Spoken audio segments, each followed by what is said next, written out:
রোজ কি দেখতেছো তুমি? আরে বালতির ভিতরে কার মাথা দেখা যায়? এর মধ্যে কে? এটা কে? ফ্লোরা, তুমি বালতির মধ্যে ঢুকিছো কেন? গোসল করাই দেবো? হ্যাঁ, মানে বসে বসে দুই বোনই খেলা হচ্ছে, একজন বালতির উপর একজন।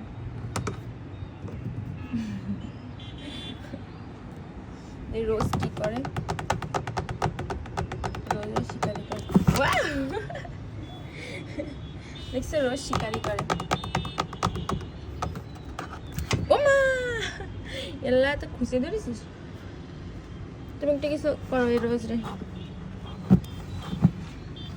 এই যে রোজ কই? রোজ আয় পড়ে। তুমি ছবল মারতে